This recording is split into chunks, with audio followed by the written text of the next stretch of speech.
and digitally skilled society is the first line of defense in the cyber realm.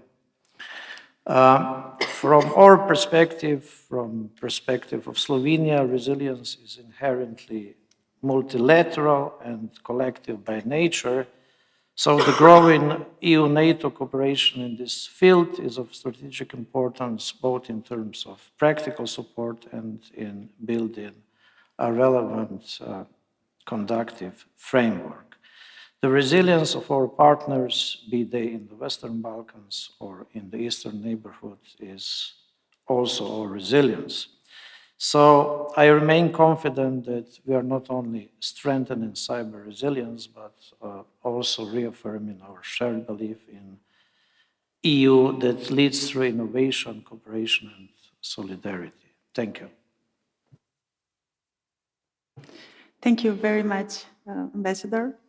Now I would like to present our panel. I will go from the left to the right side. First of all, Mr. Cornel Argint. He is a cybersecurity expert at Romania's National Cybersecurity Directorate, specializing in national and international cyber defense strategy. He actively contributes to strengthening civil-military cyber resilience through research, policy development, and international activities. And then I will ask you to add some words to your description so our colleagues in Ljubljana can see you. Okay. First of all, thank you for your invitation at this event. It's a pleasure, and also it's mandatory for us from National Cybersecurity Authority to participate at such as events. And we are happy to see that the cybersecurity problem as part of the resilience, bigger problem is debated, and we try to find solutions. Thank you. Thank you very much. Now I'll introduce our most educated participant on the panel, Mr. Adrian Victor Bevera. As I was reading your biography, he has 3 PhDs in military and information and national security. He's a researcher and expert in the national security, critical infrastructure, cybersecurity, cyber diplomacy, new technologies, and he has extensive experiences in the project. So I would also ask you to briefly introduce yourself so the camera turns to you. And thank you very much. You already start with so grateful presentation. It's for me a pleasure and an honor to be here. I want to first of all to thank you, our organizer and my colleague Gabriela, because she insists to be here and to discuss about cybersecurity. It's a hot topic. Just I come from NATO Industry Forum, and it's a hot topic in part of defense too. And for us, it's a hot topic in part of dual-use technology, and it's a hot topic in our life day by day. Yes. It's important to be here, and thank you. I hope to be part in this discussion and give my support to cybersecurity in our life. Thank you. Thank you. Now on my right-hand side, it's Associate Professor Georgi Yashvili. He's from Georgia. He's a cybersecurity strategy and governance expert with almost 20 years of leadership experience and solid expertise in critical infrastructure protection and resilience. He's a co-founder of European Center for Resilience and Democracy, ECRD, a Leiden-based analytical team, founder of CyberTrust, and associate expert at Euro-Atlantic Resilience Center. As a strategic advisor, he is engaged in projects for strengthening national cybersecurity institutions in several European countries. Georgi, please. Hello, everyone. Thank you very much for this opportunity. Thank you very much to firstly to the Euro-Atlantic Resilience Center to give the opportunity to be back to the EARC family, so-called, because of I'm the associate expert of this wonderful entity. So, and just one thing I will add that these kind of panels and specifically this topic regarding the resilience, regarding the digitalization of the Europe, and also the societal aspects of the resilience itself when it comes to the digital means are crucial, specifically from the perspective what the country I represent, Georgia, which is now in the struggling, I would say, that's not the best word even to say, within this, the disinformation, misinformation, the cyber as well, and this kind of full spectrum of the hybrid threats and hybrid warfare coming to the well-known threat actors. So I'm really glad and happy, and this wonderful panel through here as well as in Ljubljana will give us more things to think of, more things to start cooperation, which is the utmost important within this field. So thank you once again. Thank you very much. In the second part, I will also present Ms. Ruxandra, but we will now first start with the questions. So we conclude the first one. First question I will ask Mr. Colonel Argint is the following. With European legislation and standards in place and new directives in train, do you feel that the legislative environment is truly enabling? You are dealing with that every day. What have you gained nationally for your own cybersecurity roadmaps, and what have been main pains and challenges? Okay, thank you. It's a great question. I will try in a few words, in a few minutes, to demonstrate why the European legislation is important for us. Nevertheless, the sudden evolution of IT&C technology add for us both a lot of opportunity, but also new specific threats, because all the activities is happen in the digital environment. And if we think that this exponential evolution became a normal, we have new good and bad news. This will be more accelerated, even more accelerated by the new technologies like AI, quantum computing, Internet of Things. And this will add us a lot of new opportunities, but also there will be a lot of new threats from cyberspace. New challenges for us to fight against cyber perpetrators. In this way, the national authorities, the Romanian government, must adaptate the legal framework to the new threats. But as you know, any restriction, both for private and governmental sector, is opposed by a strong reaction from the actors that are involved. There are a lot of circumstances, financial, political, I don't know, economic, resources, and so on. And it's really, really difficult to apply a new law in order to adapt it to the new digital conditions. I have an example for this. We have started to adopt the Romanian strategy, Romanian cybersecurity law, and this was voted after eight years of strong debates, both in governmental and civilian society. 8 years for a law which was really necessary. In this context, European framework is in cybersecurity, which is mandatory for us to be applied in national legislation, appears to be the game-changing solution. And I have a good example. NIS2 directive was an opportunity for us to assure a minimum level of cyber hygiene in the most important organization from Romania. Of course, this will add new obligation for these organizations, but because this was under European directive to be implemented, we adopted this obligation in less than one year, and we have strong discussions with all relevant actors in Romania.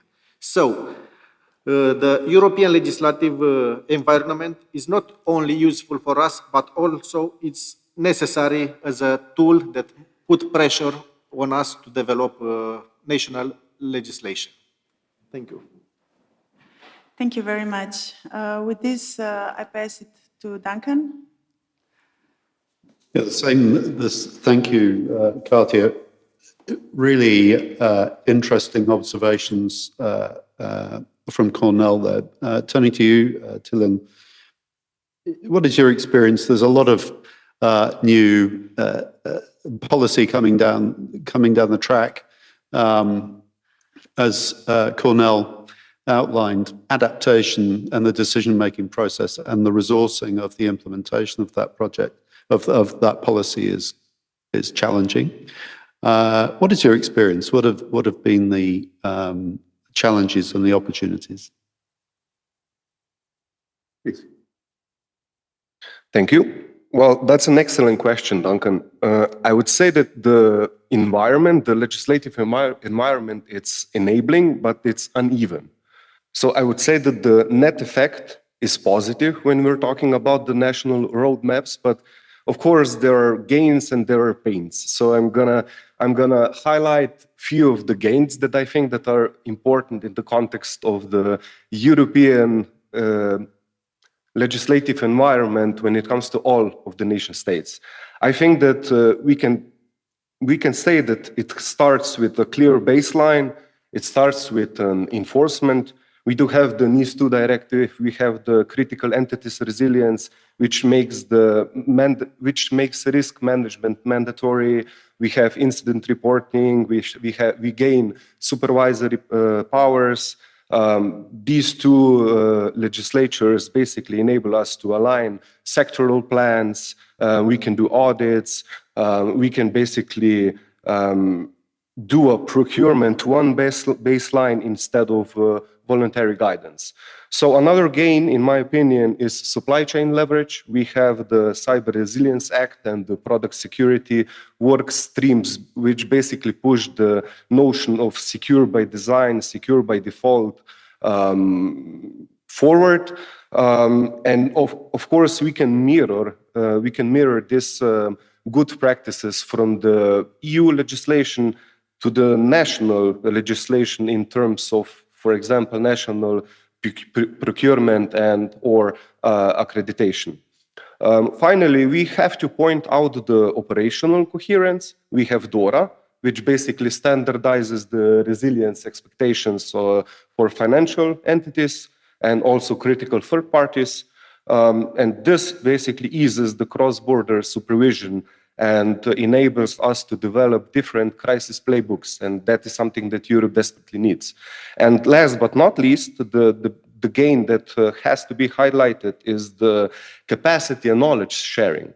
So we have ENISA's guidance, we have threat landscape work, we have Cyber Europe exercises, we have CSIRTs, we have silo networks, which basically shorten our policy to practice loops, if I can say it like that.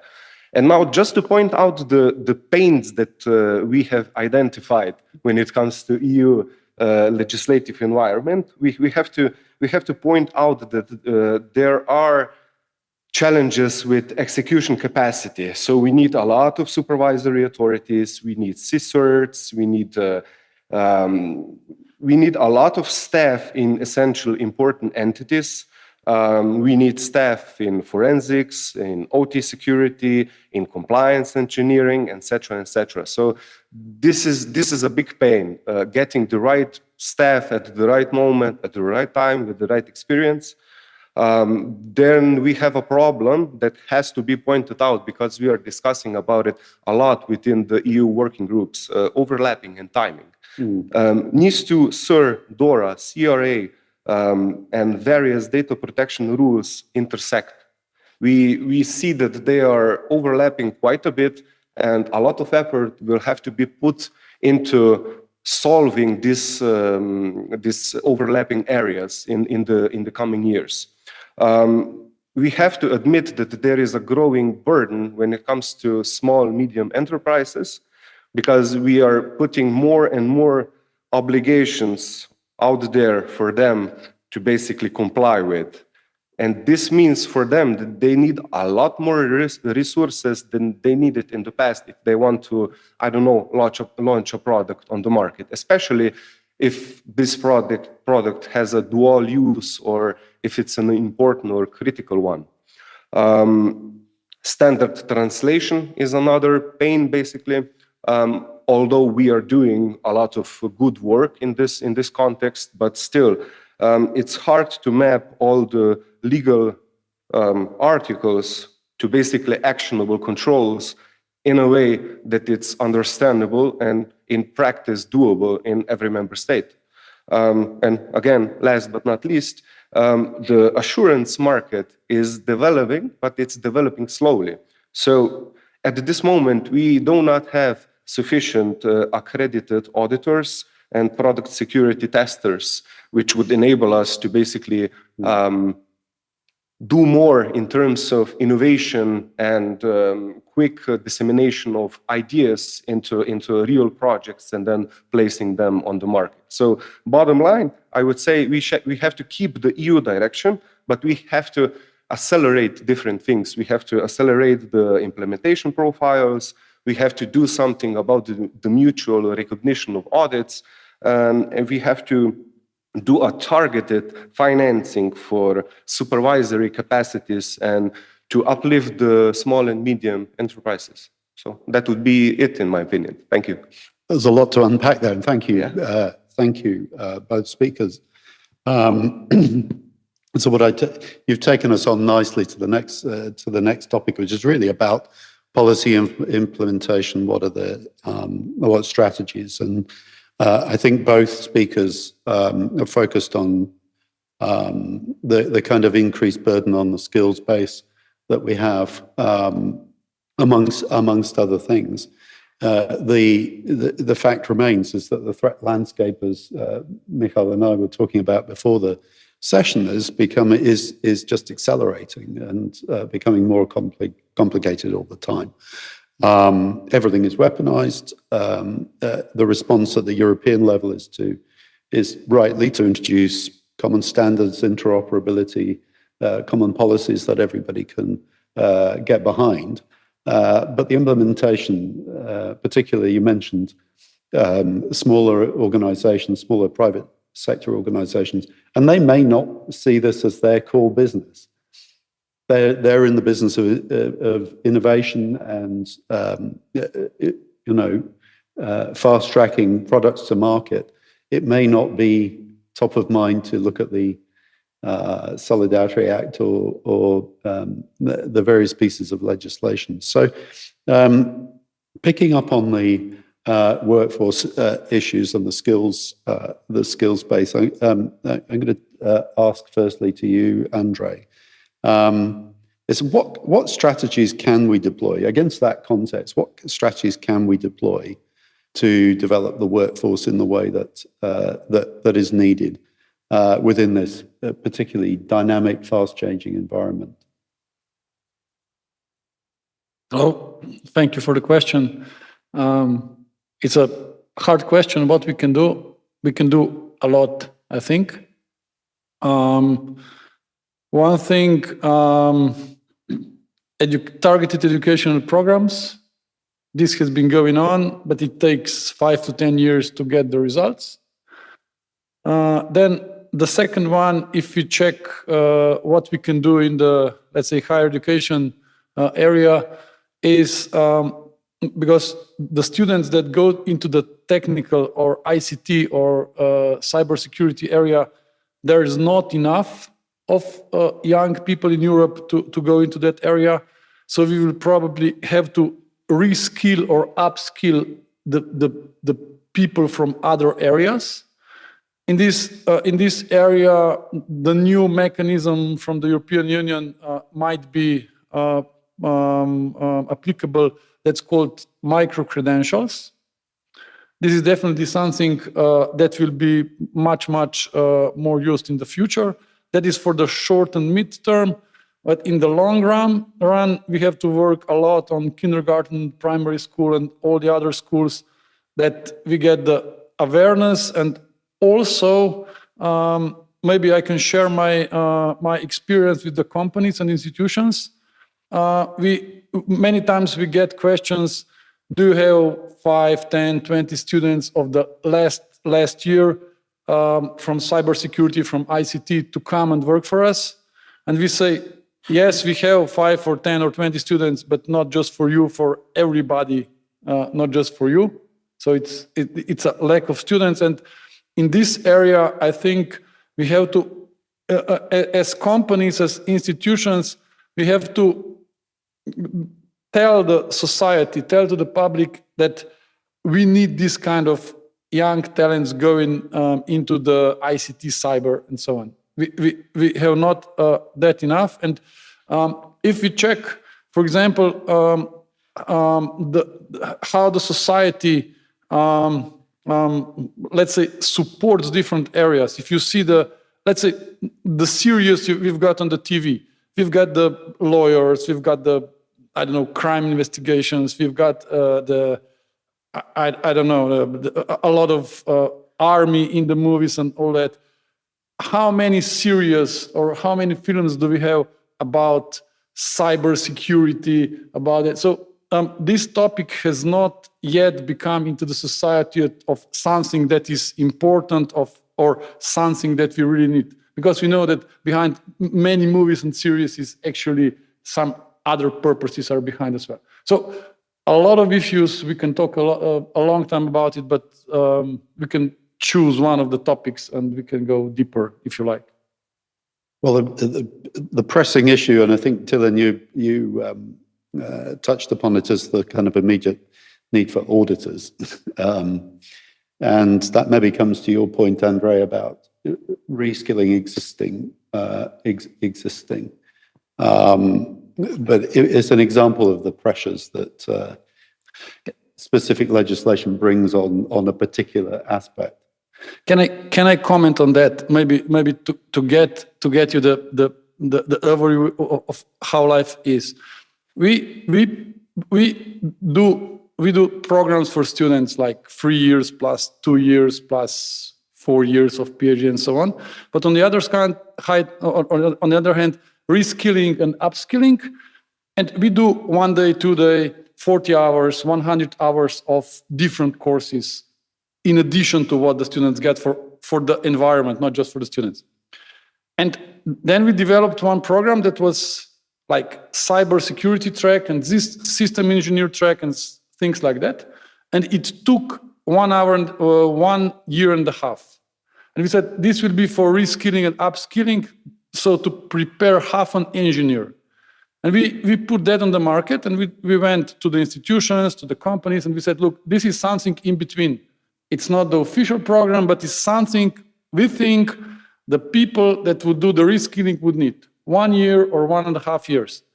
And the first question was from the environment, it was 1.5 years, for example, and the question was, couldn't you do it in 14 days? We said, no, we cannot do it in 14 days. But that is how our environment sometimes feels about it. Could you do let's say, instant engineer in 2 weeks? So this is sometimes what we get from the environment, and we know that a lot of things you have to understand at least. But your point about starting early is well made. Yes. Including that topic about auditors. Yes. It's not overnight. Yes, and it takes time. It's not overnight, and it's work for the people that gets upskilled or reskilled. It's not just you go somewhere and then you get a paper and that's it. Sometimes it's hard work. Yeah. Absolutely, and highly technical and skilled. Yeah. Not just technical, also the systems, also the processes, also cybersecurity is it's technical part is one thing, but many other things like other disciplines are involved a lot as well. Yeah. Absolutely. Well, maybe it's a shame we don't have time to talk more about school education as well. And we were talking before about children being the best influence on parents. Actually, parents are the problem, not the children so much. But there is an opportunity there, as we all know, those of us that have children. Katia, we're passing back to you in Bucharest. Thank you very much. So probably there are a lot of similarities, and especially this instant society, and but there must be also a lot of differences between Slovenia and Romania because of the size, if not else.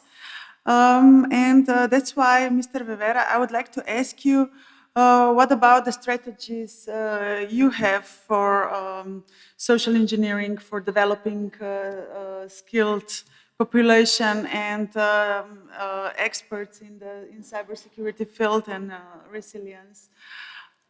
Please.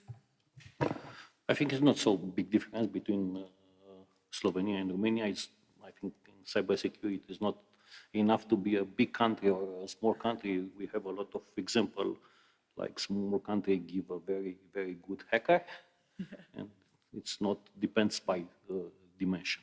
But because you asked me about this, first of all, I want to discuss about the people, because if we discuss about cybersecurity, we must have in front of us like a problem people, because it's the weakest part of the chain in cybersecurity, and it must to be a structural imbalance between what we need and what we have everywhere. It's this. And about training, yes. First, we think it's necessary developing hybrid skill set. Second, we need to adapt and accelerate how people learn, because we have a lot of new technology, a lot of new application. Everything is new, but not in 6 months or 1 year. It's every week we have something new. Third, we should see artificial intelligence an ally, not a competitor. It's a lot of discussion about AI taking the job and going in science fiction world. But we using AI like a tools, like an ally. And fourth, European cooperation matters. And now I give some words about everywhere, because hybrid skill set, yes. The future cybersecurity expert must combine technical understanding with knowledge of law, policy, and organizational behavior. It's not longer enough to be only a technologist. The real value lies in being able to translate regulation into operational practice. What your colleague from Ljubljana I tell you, is not a big difference. Second, we need to adapt and accelerate how people learn. Traditional university programs are slow to adapt to a fast-changing threat landscape. This is a truth, it's not a lie.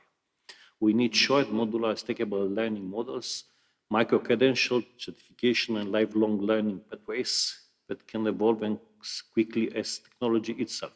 I tell you, we have a changing technology every week. Third, we should see artificial intelligence as an ally, not a competitor. AI can take over repetitive analytical tasks. It's already done in a lot of applications. More automate compliance monitoring and free experts to focus on decision-making and strategic oversight. It can help us close part of the workforce gap, not by replacing people, but by amplifying what they can do. What I discussed, we must use AI like tools, like assistant, not like a competitor.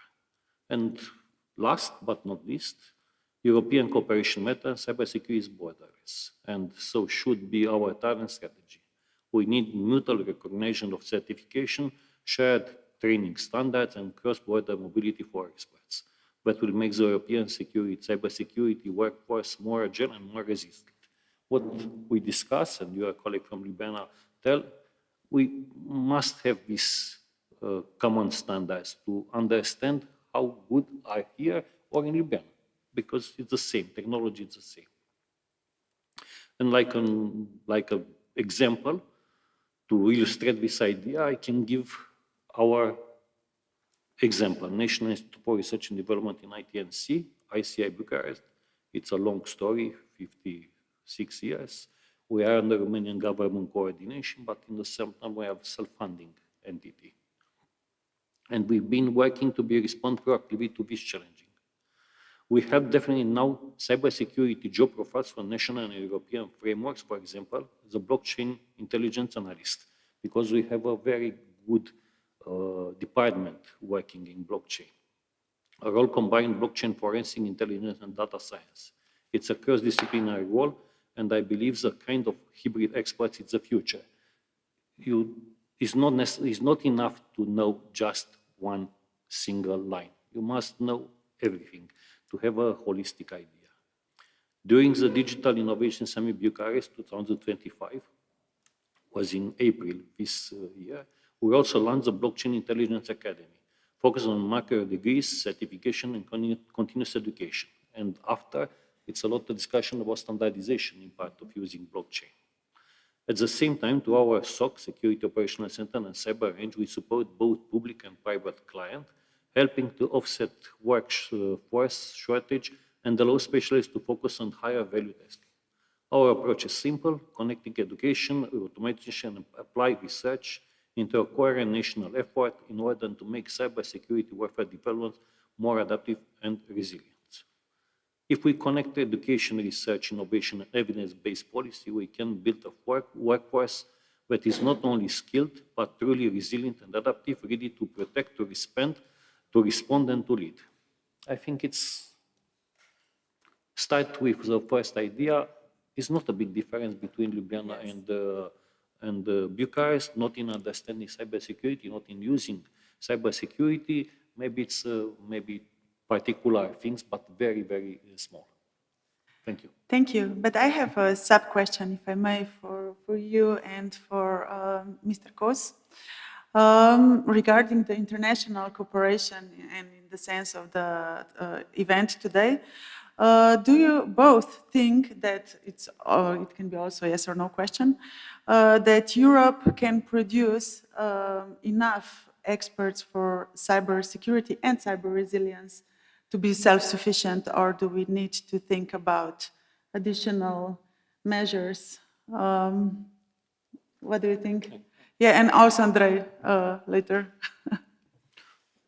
I think Europe can have enough cybersecurity specialists because maybe we saw this, what's happening now here. I think in Slovenia it's too. We have a lot of foreign workers, but not in this field. Not in this field. At our institute, we receive daily proposed by people working in India and Pakistan to be part in this development and part of cybersecurity. But if we take in our mind cybersecurity, it's national security, and it's not enough to be very good, but you must have something else in back.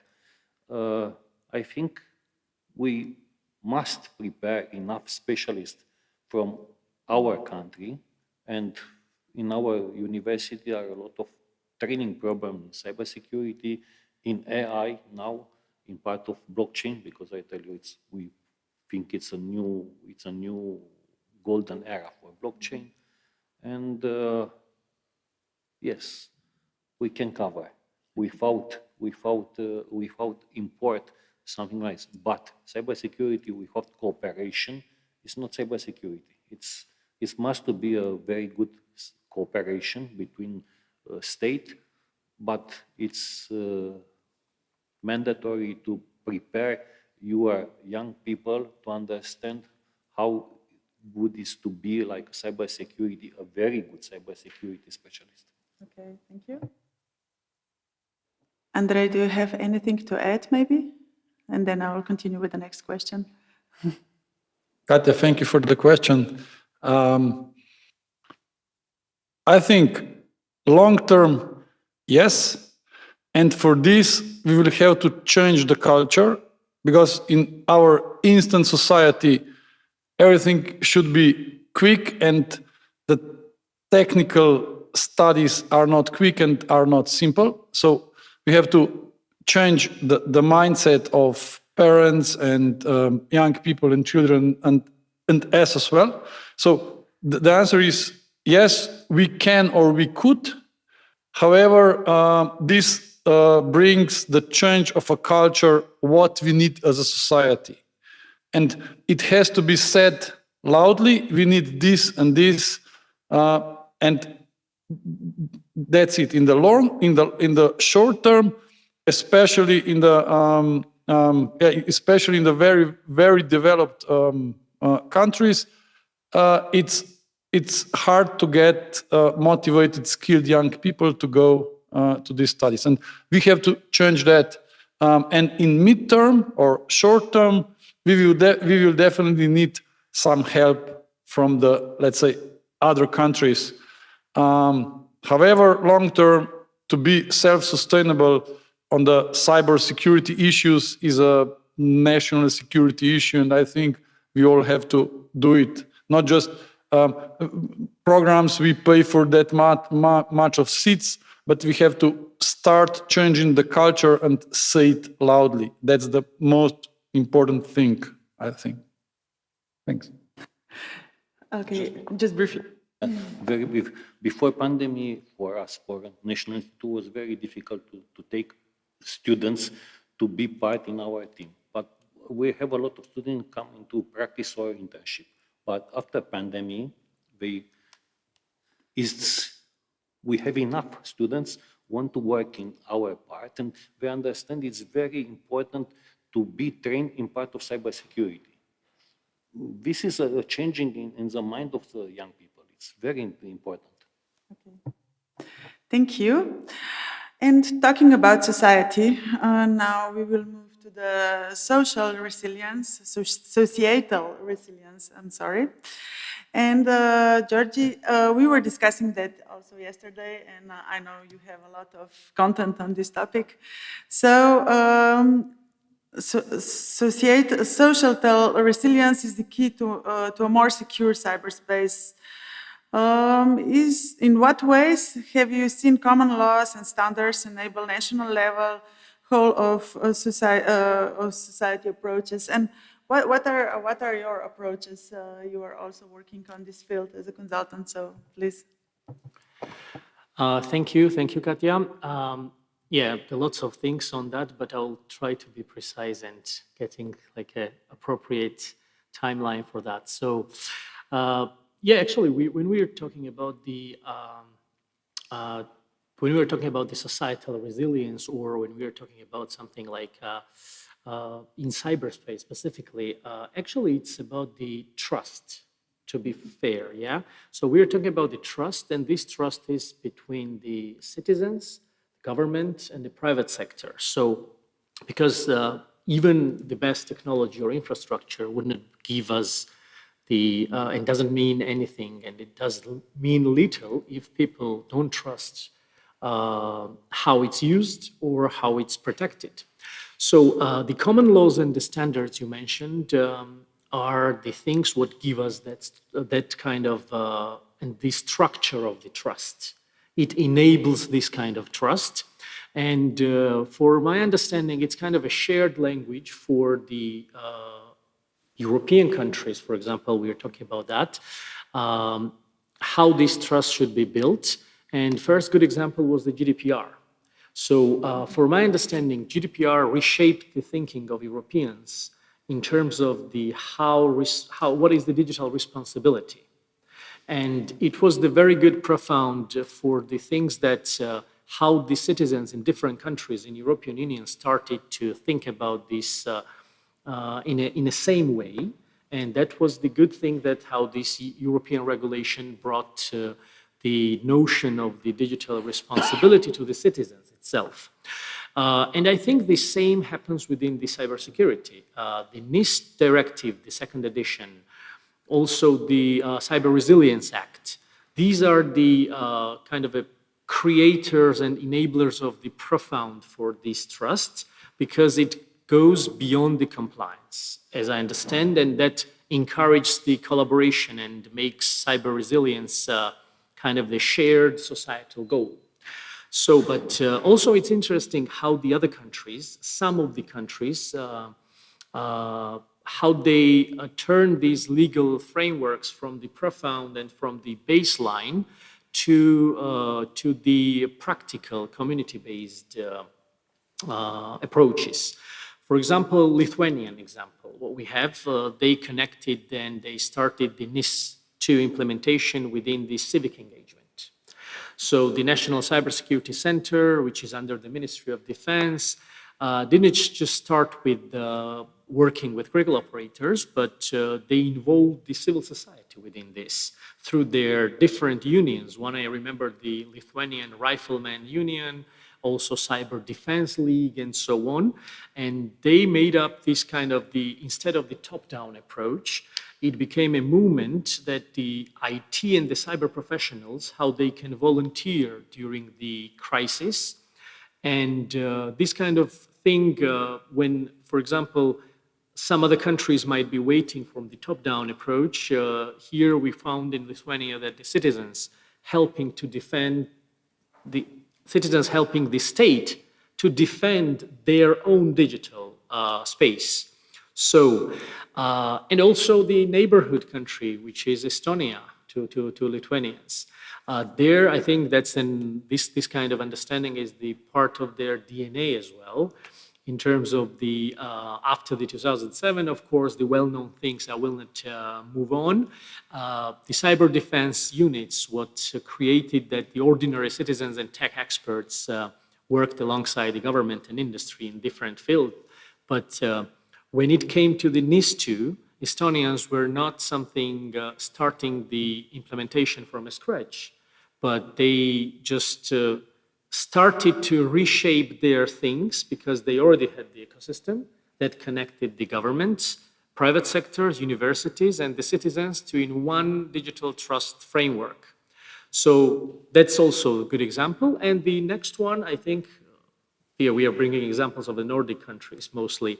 The Finland example, what I really like, I think that's the most mature models of what we can call resilience partnerships. Mm-hmm. So their National Emergency Supply Agency brings together the public sector, businesses, NGOs, and they have so-called security of supply pools. Security of supply pools, and these networks jointly plan the crisis, of course, and including the cyber incidents. That goes beyond cyber, general incidents and crisis. So as a result, what we've seen during the pandemics and also the recent hybrid threats, what came up after the 2022 February, these partnerships prove that they are invaluable. So because resilience was already embedded in the system and not created in the process to respond the crisis itself. So the idea about this resilience partnership was the most successful one, what I can bring the example. So to the end, I would say that European standards like GDPR mentioned, the NIS2 directive, as well as the CRA, gives us the necessary foundation. But the real strength, of course, lies in how the countries itself build on that foundation locally, because this transposition or reflection of any EU-wide regulation is about how the localized and how the practice of that legal framework is there, because it's all about the connecting compliance with culture and connecting rules with relationships. So because in the end, the cyber resilience is not just a technical exercise, it's a societal contract between people, citizens, private sector, businesses, and of course the states.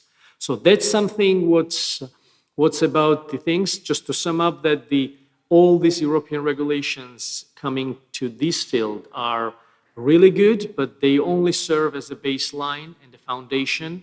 And of course, it just enables the long way of the journey, what the countries itself within the EU have to go, because what I mentioned, the localization and the implementation, all these things within the society, like a social, cultural context of each of the member countries, are the things what really matters and not the technical kind of the framework or the legislation. Thank you very much. Mr. Argin, do you have anything to add here, maybe briefly, before we pass to Ljubljana? What is your experience about the implementation of legislation, and how do people perceive this legislation? Do they follow along, or you have problems with implementation? The implementation of legislation, as I said, is a very complex process, but it's very important that that legislation to be made with a broad consultation. The main actor that act in the cyber field, in our case, must be consulted before applied some rules in legislation, because these rules has a great impact on their business, and without their previous consultation, the law is not useful, could produce more danger than to be useful. Can I develop okay? As Mr. Vevera said, one of the most words used in as a solution for cybersecurity is cooperation. It's a nice word. Everyone agrees that this is the solution for a safe cyberspace. But in practice, cooperation is very difficult to be implemented. There are a lot of things that interfere: trust, image losses, vanities, resource sharing, and so on. So it's very difficult to put together the organization and the people to cooperate. In this way, one of the main routes of cooperation is represented by legislation. We must put pressure for cyber participants to cooperate each other. The law not only establishes the rules, but also must be comprehensive to cover all the sectors at national level, both from governmental and companies. In this way, the legislative framework must be developed keeping in mind all the relevant actors that are affected by cyberspace. And all of these actors must be consulted. For example, I will give you two examples to justify my approach. During the NIS implementation process in Romanian legislation, there are a lot of consultations between the author of the law and the actors impacted by this directive. And these were passed during 4 or 5 months. This was the reason that the NIS2 adaptation was for almost 1 year. It could be shorter, but we have a great debates with all actors, both from governmental agencies and from civilian, academia or companies and so on. As a result, the new law is now is in implementation process with our big challenges. All the aspects were debated before. Now we have started to prepare the new version for a national cybersecurity strategy. We have in mind the same approach to involve all relevant actors in this process.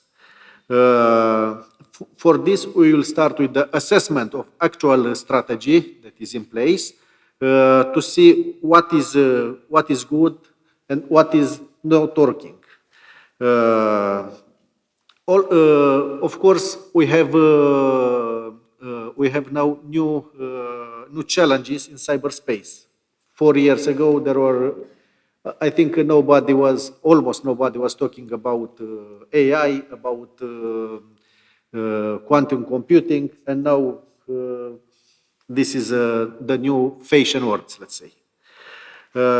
And for this, we need to cooperate with each other to find what is good, what was good, what we need to improve, and also what we have to add to the new strategy in order to assure a safer cybersecurity space. Okay, thank you. Thank you very much.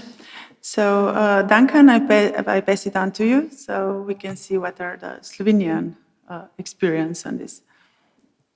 Yes, thank you very much.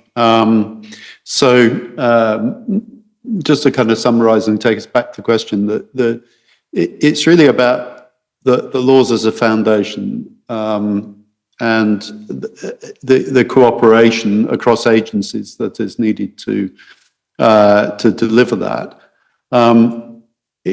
So as long as I can remember that laws are, you can produce very good laws, but actually getting organisations to work across government is quite difficult. And Andre, you and I were talking about the British government's COBRA mechanism, which is a kind of crisis response mechanism, which isn't perfect, but it's an effort to try to bring the relevant actors together, exactly as you said, Cornell, quite rightly.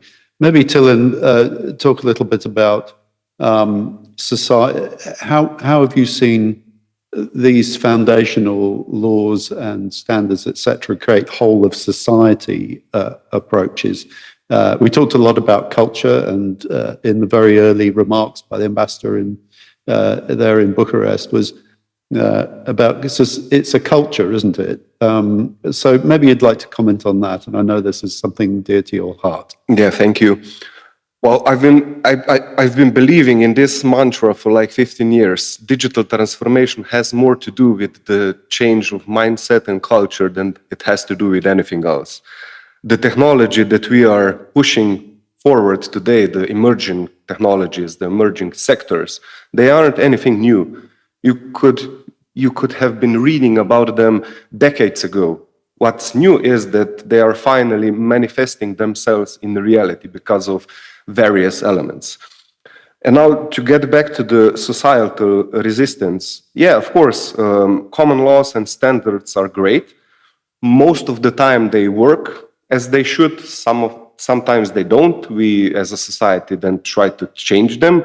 But I cannot stress this enough, that in cybersecurity, they only help when they are converted into shared operating models for whole of society, so for government, for industry, for civil society. So we have to translate the laws into operating models that will basically make different actors of society as a well-played orchestra. That's what we have to do with the laws in the field of cybersecurity. And we are getting there. There are things that are working. For example, we have unified reporting and cooperation. NIS2 directive harmonizes who reports to whom reports and when do they report it. And this is a strong signal for the NGO sector, for the academia, also for the local level, and of course for the productive sector, for the companies. We have baseline controls basically as lingua franca, so we are basically using EU laws to mandate and translate the recognized international standards into common understanding, which is very, very important, basically critical for vendors, municipalities, critical operators, basically for public procurement activities, for grants, etc., etc. So basically laws, EU laws in the field of cybersecurity enabled us that we began with exercise ecosystem. We didn't have common all European exercises before we got the EU laws. So this is one very, very big medal, so to say, to EU legislators to have been able to do what they did, to basically be able to bring whole of Europe together into either ENISA, Cyber Europe, or EU Cyclone mechanism, or other mechanisms that are basically being developed within sectors like energy sector, etc., etc. And then I have to point out something that also Cyber Resilience Act is going to bring, in my opinion, much more wider than any other law before it. Procurement as a policy.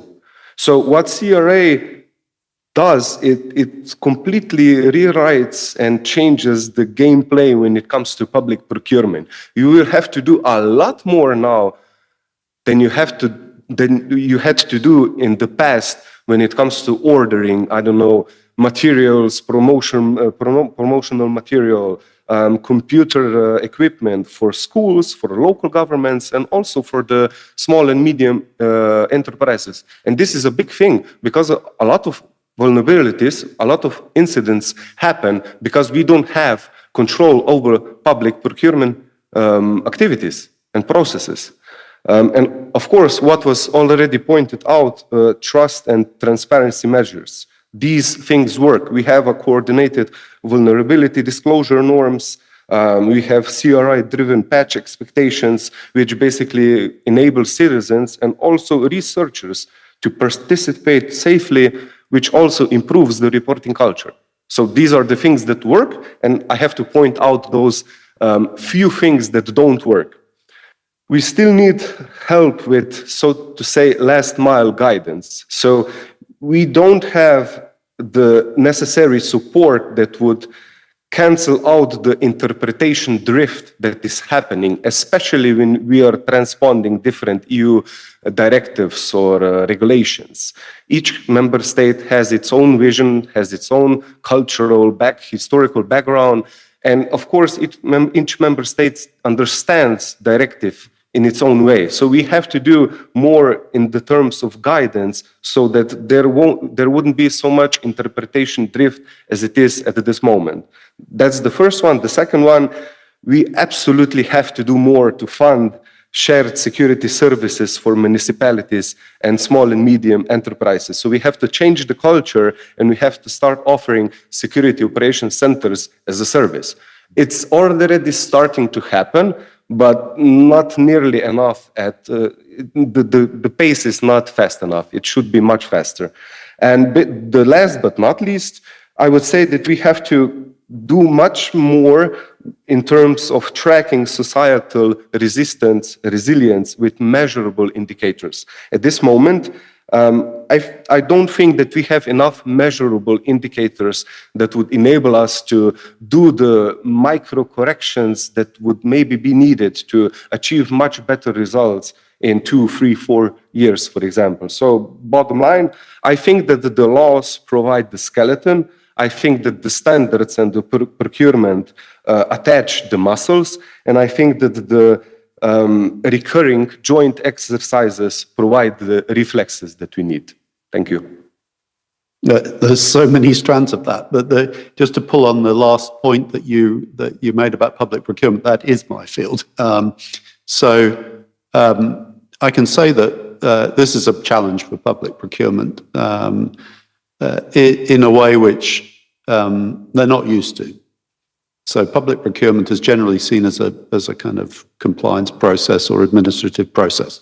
And that cannot be. There has to be far more investment in skills on a technical level to ensure that we are bringing in the standards that we've agreed upon into the specification, to the adjudication of those public tenders, and to the execution. So I completely agree with you. And it has been forever a challenge in public procurement, but we're going to come on to private sector in a minute. But public procurement is where the private and the public sector intersect directly. So, bringing together those two sides is sometimes a difficult process. The culture and the incentives are very different on both sides of the fence, particularly in very complex procurement like onboarding new technologies. So yes, I completely agree. So turning now to our next question and to you, Michal. The private, and really to focus on innovation, as the private sector generally is seen as it may not be totally true, and I'd love to hear your view, is generally seen as leading the way in innovation. So is it true? And in what, in particular, innovation hubs? Have you got some good examples of where you've seen those work well and of progress that's been able to be achieved through that? Oh, thank you for the question. So the very recent discussion about collaboration between academia, industry, and defense, this question of innovation was really important, particularly in the way how we see dual use and so on. So where we start, what I would like to emphasize is that if there we come to the common objective, maybe somebody will say what is really demand of the public sector or not public sector, the demand of the companies, how companies see what they need to be innovated, what to do in the future in this cyber security field. Particularly, I'm representing companies which are providing services in this particular field. So what really works?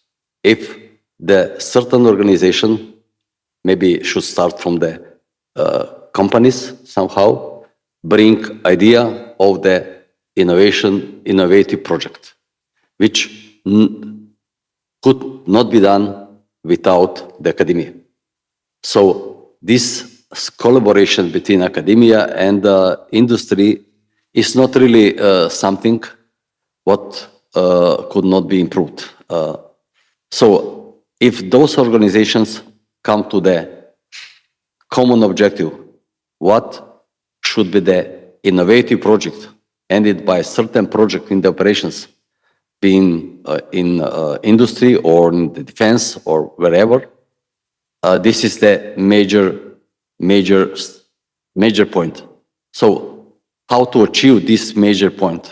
This is the question to the innovative hubs, how they could help to bring proper people together and to start. We have excellent example in the country. Faculty of Electronics is participating in this initiative. This is huge. Actually, it became huge project leading by the country, particularly in defense, in the topics of the energy, and there is cybersecurity involved. As you probably know, it depends on that. So, and this is the crucial part. So achieving common objective. What is the demand? What would be demand? Sometimes it's really important. Companies are not really, sometimes they are not seeing many years in advance. They are focused on, business objectives to survive, to grow year by year, but not really, they are not really connected to some, high strategies. This is crucial. And to end with this story, all sides are short with the people and knowledge. So without sitting together and working together, there is no chance. And from the company perspective, they are always looking to the financial sources. Is there something or are there funds which could help?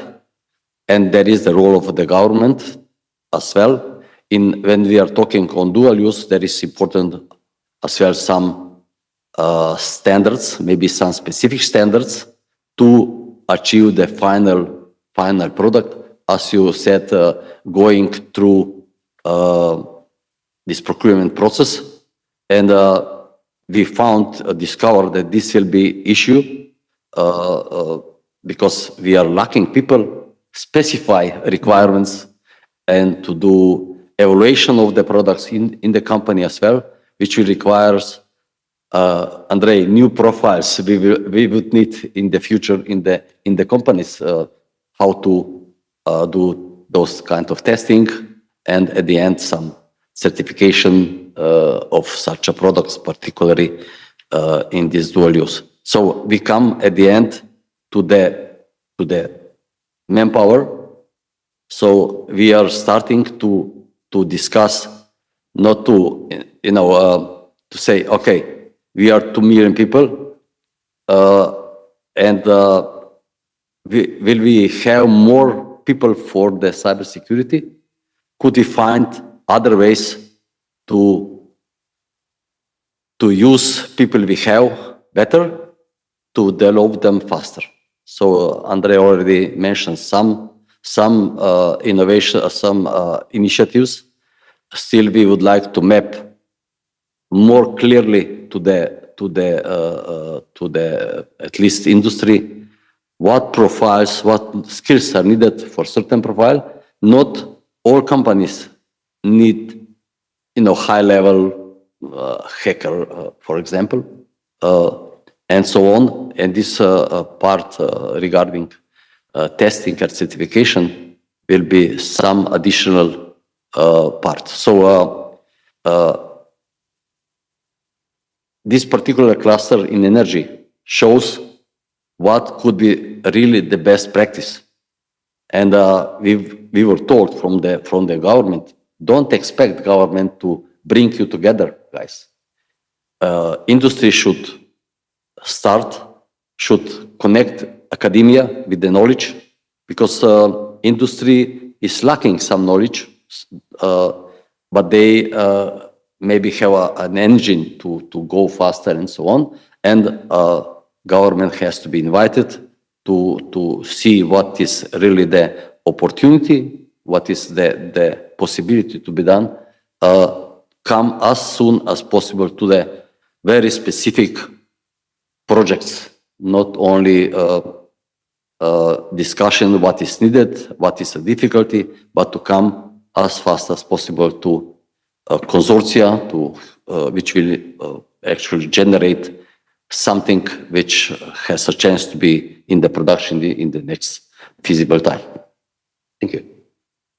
That's a really excellent overview. I think it may come back to this point that Georgi, you made earlier on about trust and understanding each other's perspective. So the involvement of academia, government, private sector together, if that can, the more that evolves, the more mutual understanding there will be.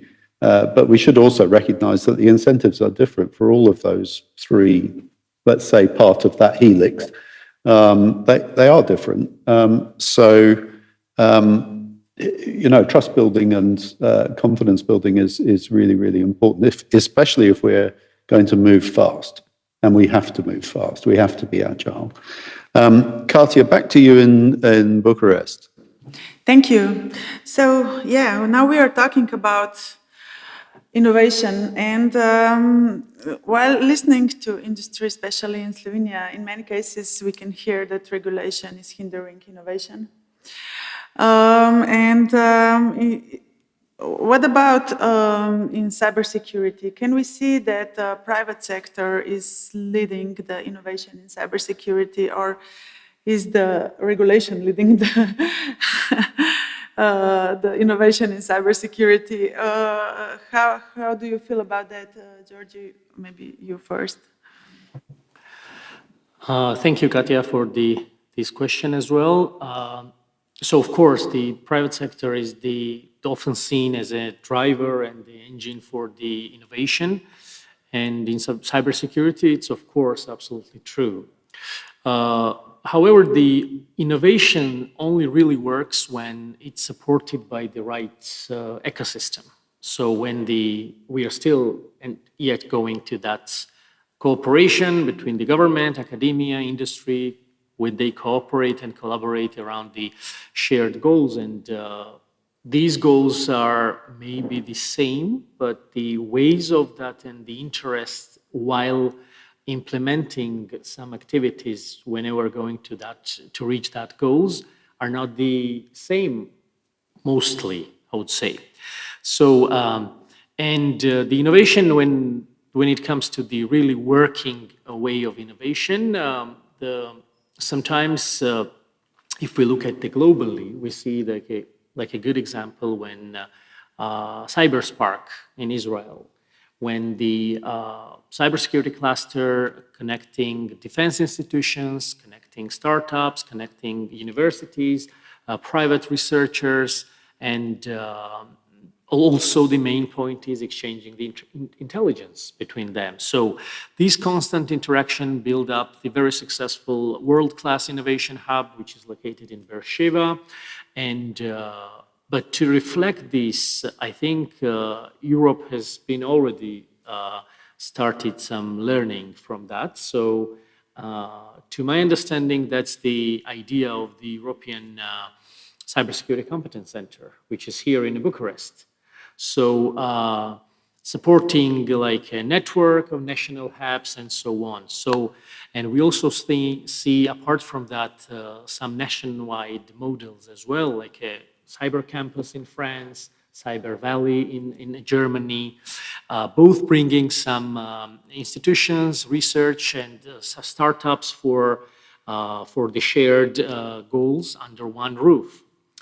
But apart from this, we also have to focus on things which are also very important, and I would say more important than the things which we say about the successful projects. Like, let's be honest about what has not worked.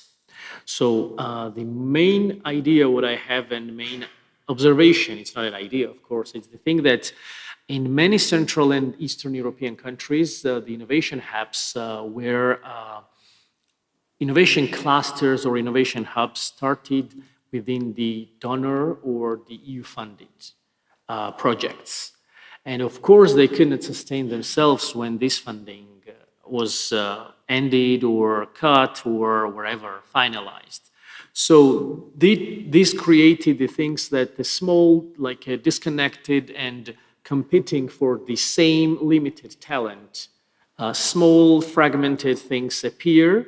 And even when they create some promising solutions, we can't see in those countries then where this happens that public institutions are the early adopters of those solutions and the goods.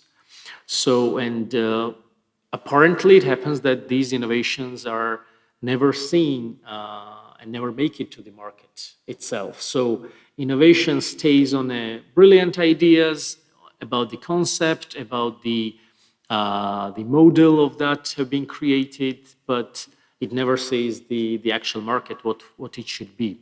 So apart from that, and apart from just talking about some not more encouraging things, then let's speak about briefly what we can do on that and what kind of activities we can provide. So firstly, I would think that scaling what already works. So I've seen in a couple of countries that the launching the new clusters, innovation hubs, and so on, and we see like up to 10 innovation hubs in one small country, and in other ones, maybe bigger countries, but we've seen lots of these kind of things. But despite that, strengthening the existing ones and existing successful ones and connecting them regionally would matter more rather than creating the different ones, competing and so on. And also I would like to emphasize the cross-border cooperation, specifically, for example, between the Baltic and Nordic countries. And this shows us how scale creates the sustainability, and not something like, it doesn't necessarily need to be the cooperation like a European-wide cooperation, but the 3-4 countries on a regional basis or this kind of cooperation might work. Second one, I would like to mention the focus on the public-private alignment. So when governments define the cybersecurity priorities on their national ones, they should involve the cybersecurity innovation hubs and innovation actors on an early stage. So when we see that they are invited on a very later stage, when they are only something like add-on the bigger agenda, rather than the participants on the who can participate and who can contribute to the operational mode of those activities, who might be part of the national cyber agenda for innovations. And also the public sector agencies can also get possibility to be early adapters. That's the fastest way to make the innovation the relevant. And also the third one, which is my favorite one for this time now, is that investing in people and mobility. So let's make it easier for researchers, policymakers, regulators, entrepreneurs to move between sectors and countries, rather than restricting that this innovation was initiated or funded in one country and only the entity could be somehow part of this innovation benefits or innovation kind of the encouragement from the EU or the country. So because of the cybersecurity innovation, it's not about the technology, so it's about transferring knowledge and experience across the border. So just to come up to the end, in short, the answer is yes. The private sector really and truly leads the innovation, but innovation itself and alone does not guarantee the resilience. The resilience comes and innovation becomes meaningful only when it's connected to the policy, demand, and long-term sustainability. So the real question is not who leads the innovation, to my understanding, it's about who connects it. And that's where the Europe can make the biggest impact here, connect those innovation actors. Thank you. Thank you very much. Now, because time is running fast when we are having fun, I would give the final question to Mr. Bevera regarding innovation, and also what would be your brief recommendation on today's debate.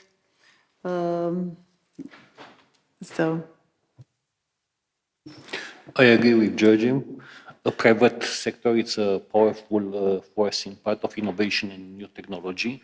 If we look just about dual-use technology, if we look 15 years ago, innovation comes from military to civilian.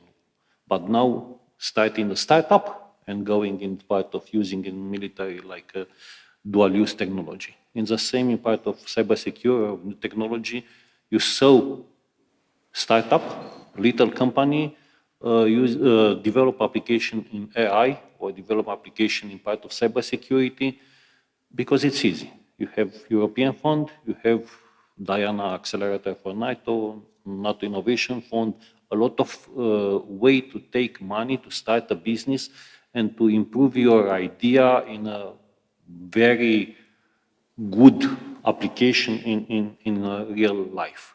And about innovation, yes, innovation start with an idea.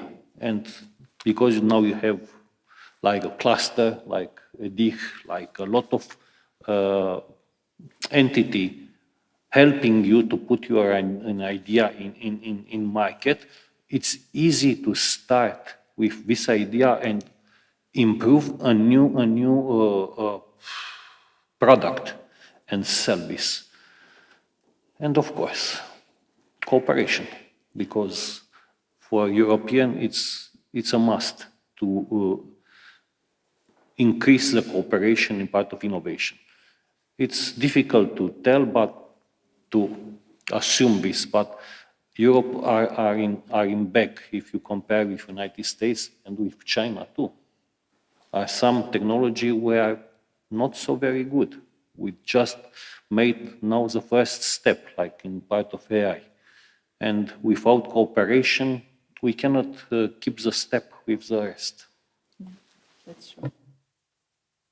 Okay, Mr. Argint, can I have some of your thoughts for conclusion of our part of the first part of the panel? Then I'll hand it over to Duncan. Yes, just to conclude, following the briefers, I want to say that there were some words that were repeated and repeated. And the first one was cooperation. Almost every briefer talk about this way to as a solution for cybersecurity, because no one is able to manage all the aspects of cybersecurity. There are different attacks with different IOCs, small pieces of cyber threat intelligence. If we don't put together all these pieces, we will not be able to see all the image. On the other hand, the new technologies are the new challenges for the next years. So we have to rethink the cybersecurity, keeping in mind these new technologies that add a lot of new challenges.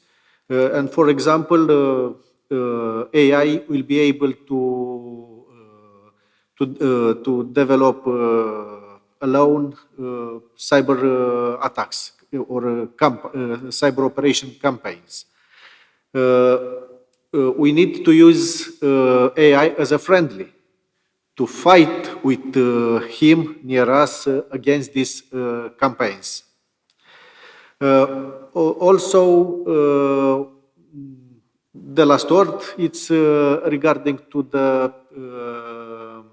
the hubs of development. This appear to be the smart solution to adaptate to the new accelerating of technologies. From small parts, we expect to achieve great ideas. Thank you. Thank you very much. With this, Ljubljana and Duncan, we are coming back to you to have some final thoughts for the first part, and then we will move on here with the second part. So please. Right, thanks, Katja. Okay, so same question to our panelists here is, what are your key takeaways? We've had a great debate. We've covered a huge span of cultural and harder topics. What are the areas that we now need to focus on to ensure progress? Michal. At least from my perspective, so what we got with needs to make at least awareness within the companies that something has to be done. The other question is how to do this efficiently.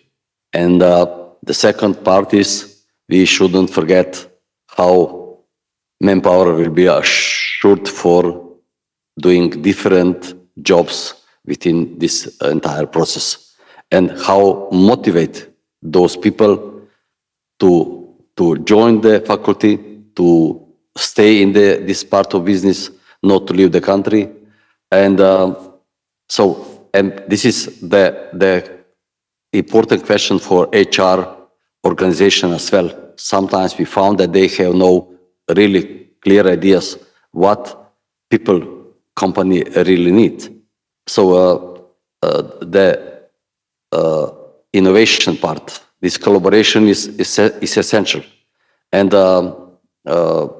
so down to the practice, like games or exercises. We have excellent example participating, so from the defense, from the government and from the industry in the local shields. So which is really a good end part in this training, and we are looking how to gain much more out of it to do what to do with these people which are achieving their great results. Are they really good employed in terms of are they busy? How their knowledge is used?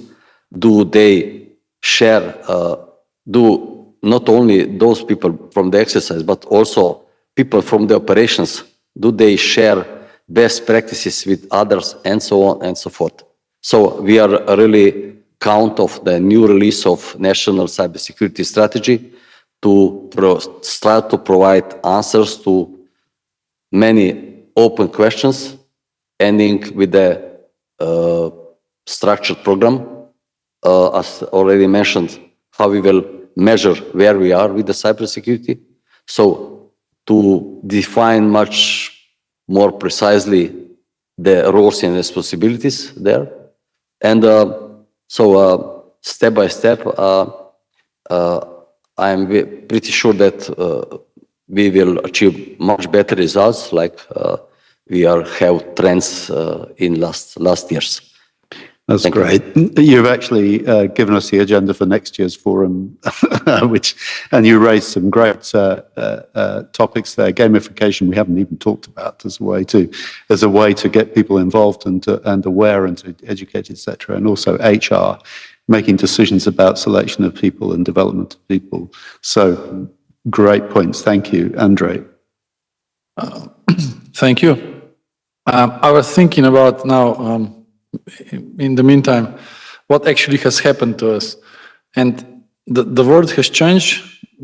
Cyber resilience and cybersecurity is important. And currently, we have done it in the level of regulation. What we have to do, what the companies have to do, what has to be done. And it's basically easy to write it on paper, put it in law, and so on. But behind that, in many areas, we have to build capacities to actually do it. Not just it has to be done, but somebody has to do it. And many people are there involved. So building capacities behind what we would like to do, this is something of most importance, I think. Not more this, but let's start building the capacities of everybody in the state, in the country. Yeah, that's key, and that's a perfect segue to you, Tilan. I think I spent my life in capacity building, and nobody can actually define what capacity is. Sometimes it's human skills, sometimes it's money, sometimes it's technology, but I guess it's all of it. It's all of it, basically. So your key takeaways and recommendations. Thank you. Dr. Kos put it nicely, so I would just like to extrapolate what he said. I think that we have to do exactly that. We have to build on the capacities, but we have to think how to do it in a cross-border way. I mean, we are European Union. Cybersecurity is a very important part of our union. If we want to have as efficient cybersecurity as possible, then we have to start thinking about deeper integration of the European Union. And in this, there might lie a solution.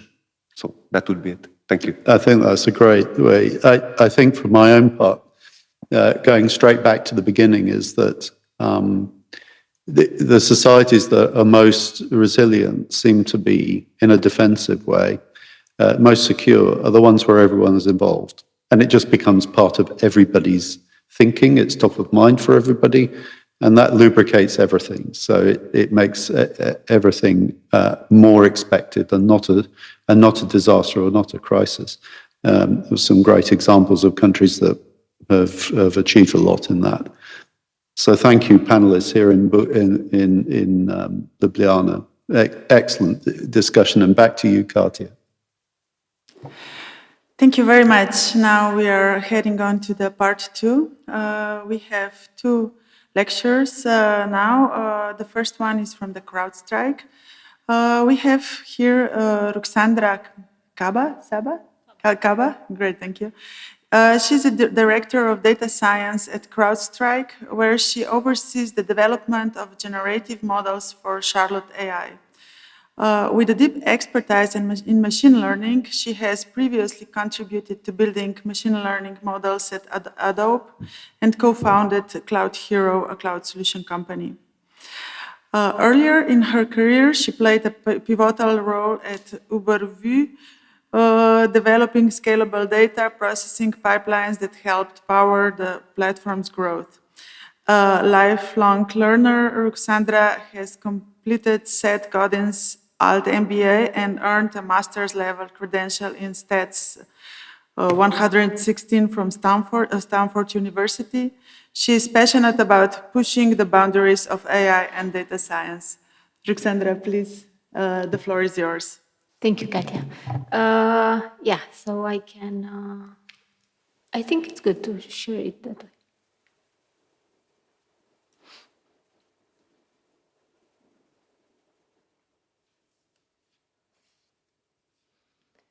So I'm going to be talking about Charlotte AI, the AI assistant at CrowdStrike.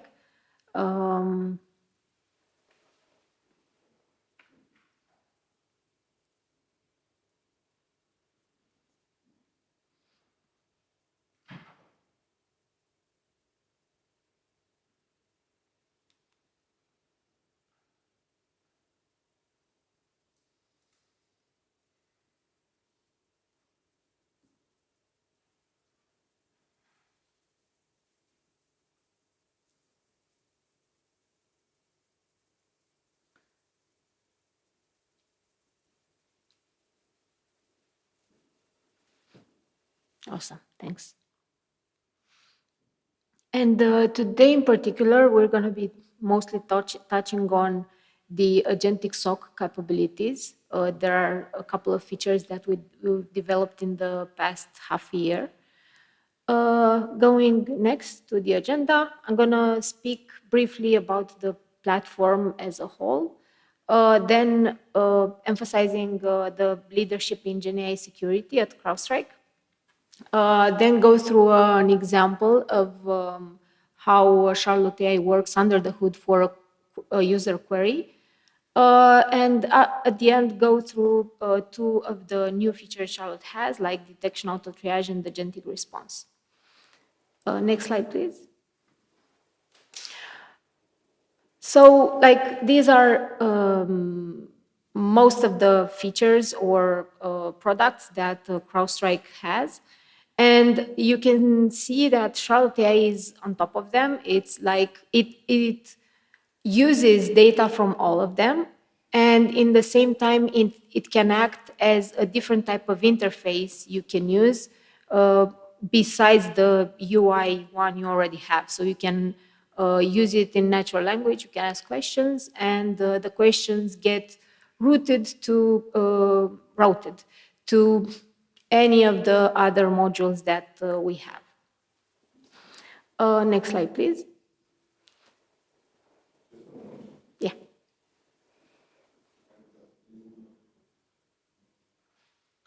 And we were using AI even before GenAI was a hype in order to solve the problems and triage and make sure we identify malicious executables, files, and everything in between. And thus, moving it to the GenAI space was a natural next step. Next slide, please. So this is an example of a user query that would be hunt my environment for vulns by Lazarus. And first, this query is disambiguated, and you can see you have vulns and Lazarus, and vulns means vulnerabilities. So Charlotte knows to query Falcon exposure management product, And Lazarus is a known threat actor tracked by CrowdStrike as Silent Cholima.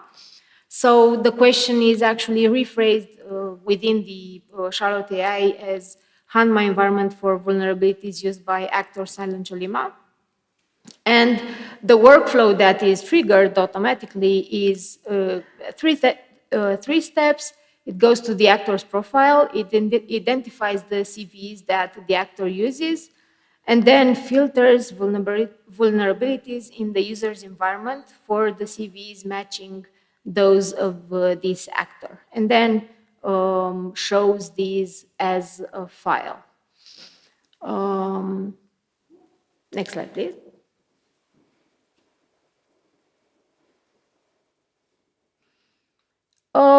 Now, what's new in CrowdStrike, in Charlotte, actually? There are two. Sorry to interrupt you. Yeah. We're not seeing the slides moving at this end. We're Maybe- still on number 1. Maybe I can share the presentation from here? Yeah, okay. Put the camera on the slides. Okay, so can you see it now? Yes. Okay. So, Yes. awesome. Yeah, thanks. Two features that we have released recently, and they are tied together, and they make the SOC more agentic, or you can automate part of the SOC. One is detection auto triage, and the other one is agentic response. For detection auto triage, the motivation behind it was the fact that security teams are overwhelmed with their alerts and can't figure out from all those alerts which are the actual threats that they should prioritize. And with the detection auto triage, what it happens is all detections are automatically triaged for the customers, and they are either labeled as TPs, FPs, or inconclusive. They also get a priority and recommend the next steps. These happen in a pipeline that consists of deterministic steps, and some of the steps are also fine-tuned models trained on millions of previously triaged detections by Falcon Complete, which is our MDR team. This enables a team to have a faster threat resolution and saves customers way more than 40 hours, depending on the amount of detections they generally have. I also have a video, but I don't know. Built into the CrowdStrike Falcon platform, Charlotte AI assigns an escalation priority score to detections, helping analysts quickly prioritize critical threats with precision. Charlotte AI's full details panel delivers deeper insights for informed decision-making. A detailed breakdown of each So the detail also, as you see, includes an explanation of what happens. It takes in the detection and emphasizes why it was triaged in a certain way. Papa?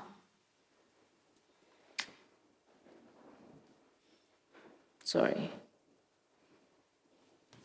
built into the action, including verdict, true or false positive, confidence level, and triage status, allows analysts to focus on critical thinking rather than routine triage investigations. Alongside its verdict, the detailed explanation goes beyond the basic detection description, providing clear, plain English insights and intelligent context into why specific recommendations and priorities were assigned. Finally, Charlotte AI offers actionable recommendations, such as whether to escalate or close a detection, helping analysts focus their efforts where they are needed most. These recommendations can even be used to further automate response workflows. Detection triage with Charlotte AI empowers security teams to streamline workflows, boost efficiency, and tackle threats with unmatched speed and precision, revolutionizing the way detections are managed. Yep.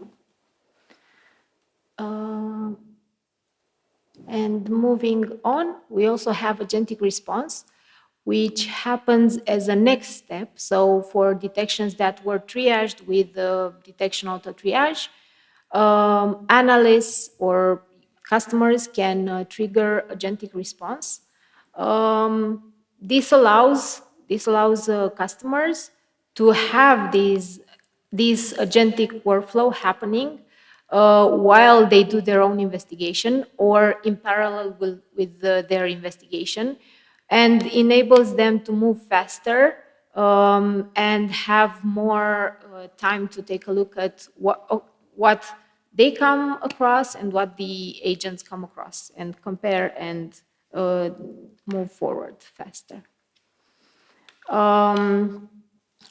Maybe it's best to go over the video first in order to see how it looks like, and then I can, oh.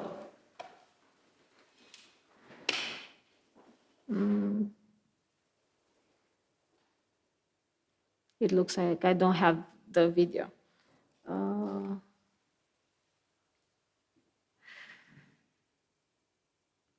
Okay, I can go through it, and you have to have your imagination.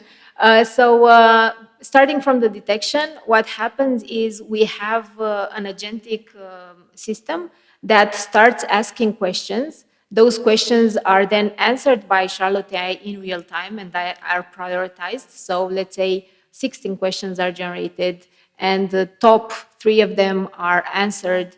We look and see whether or not the detection was was responded or not, and continue asking questions.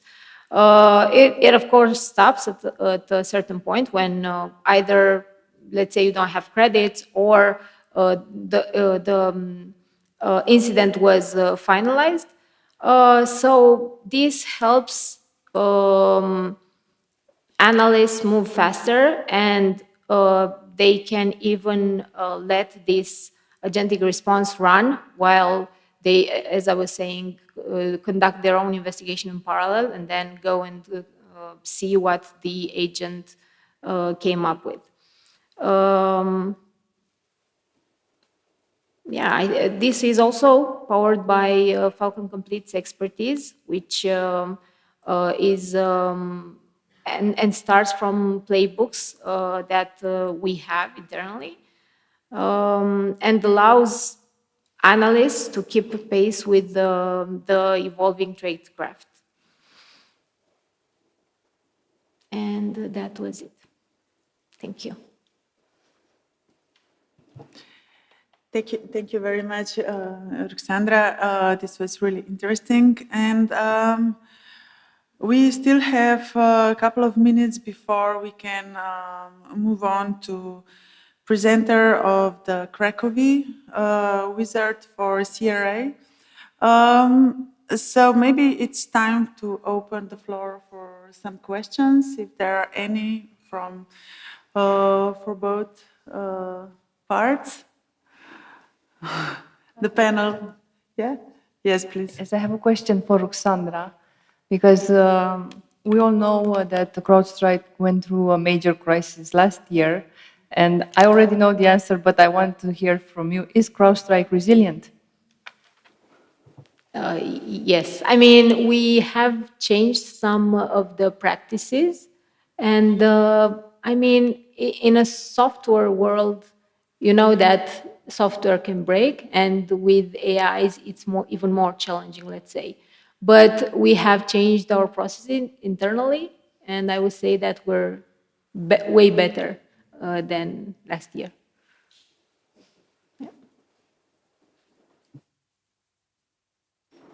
Okay, are there, okay.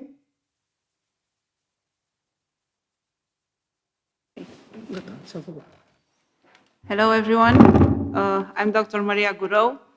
I used to work for the Euro-Atlantic Resilience Center. I think I'm still a friend of this team. I'm back to the academic environment. I happened to be in this room for the previous panel on earthquakes.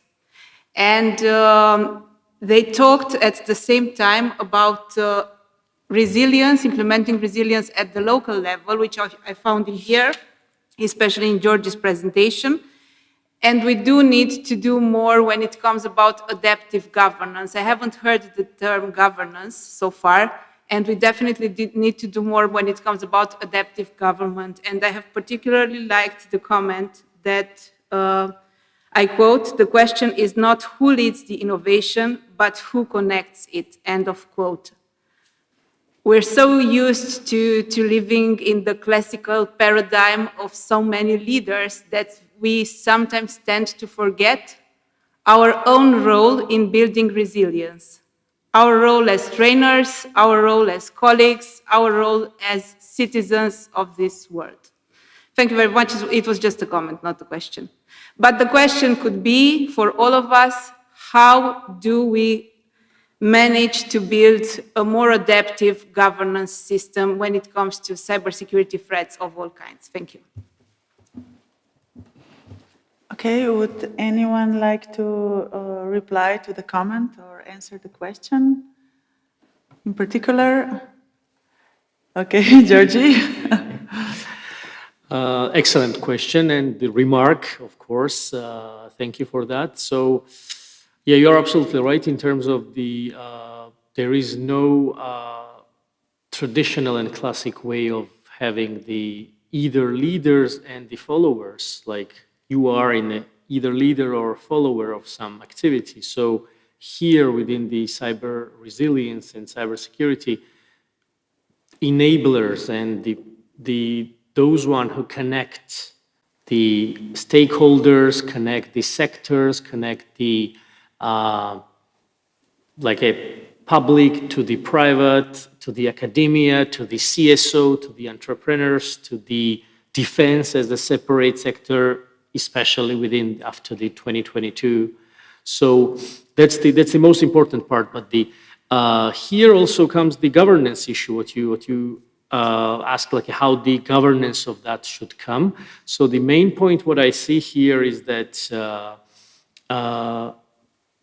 not the classic way of the governance of those structure and those ecosystem as a whole, but the thing about the what I brought as an example of the Finland and Estonians in my first part, that they don't wait for someone to do something. They just start within the local communities together, just defend their own space. For example, 10 people gather and they're, like it was in ancient times, just try to defend their community. They do the same, but, and then wait for the others which replicate and which will take their approach as an example. So this is something what really matters here. But on the other side, I would say that the whole, like a entire and European approach for having the cyber resilience roadmap is also very needed thing here. Like aligning different regulations, aligning different sectorial as well as the cyber plus disinformation plus critical infrastructure regulations and the framework. So I would say here the balance comes that we can't wait for someone to lead, but on the other hand, we can't give the communities within the European Union to someone started or something, because we don't have time, as everyone mentioned here, and specifically, I think Duncan from Ljubljana's part mentioned the thing that we have to be agile. We don't have to wait for someone. So this time, I think we have still the balanced way. Like some communities might lead their process or co-lead with the other ones, but some parts, because of this kind of the unequal capacity within the European Union, we can't have this kind of approach that we choose one approach and we follow that. We will have this kind of inequality because of the lack of because of this capacity, the diversity, and also the scale and this kind of diversified community what we have within the EU. So I think that's in a nutshell, but I'm not sure, did I say this like in a way, or I just jumped from the one term to the other. But yeah, that was the excellent remark. Thank you. Thank you. Now I can see Mr. Bain is waiting, so I would, oh, sorry. Can we proceed with questions after this presentation, because then we will have additional topic to talk about? I'm so sorry, but so Duncan, I hand it over to you. Yeah. Thanks, Katja. Well, joining us from Germany, I'd like to introduce Michael Beiner. Michael is a certified cybersecurity auditor. Michael, we've talked a lot about the extra pressure and demand for auditing skills, particularly in light of the new CRA. So Michael manages and coordinates a team of cybersecurity specialists and provides training, consulting, testing, and certification services for Bureau Veritas, but also is a lead figure in the Cracovia initiative, which is the right topic at the right time. And the project funded by the European Union is focused on designing digital wizard assistant tool, which is to guide companies on how to make their products secure from the start, right the way through their life cycle. Even after they've hit the market. So, Michael, you bring a unique perspective at the right vantage point just at the right time. So please, the floor is yours for your presentation. Thanks. Yeah, thank you very much for inviting me to this meeting and giving me the opportunity to present the Cracovia project. Thanks for the kind introduction, so I don't need to say too much about myself. You did this already. I'm working at Bureau Veritas in the location in Germany. Yes, in the Cracovia project, I'm also deeply involved, and I'm happy to share some slides and some information about this. To get things right, I understand I have like 15 minutes time slot to talk about this. Yes. Okay, very good. Then let me try to share my screen and launch the presentation.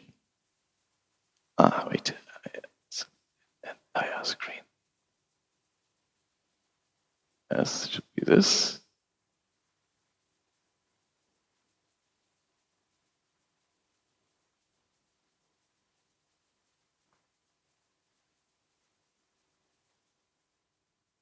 We can see it. Very good.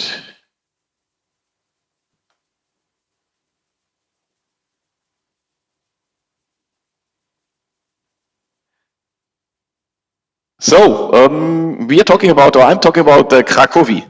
First of all, it sounds like a city in Poland, but it is not.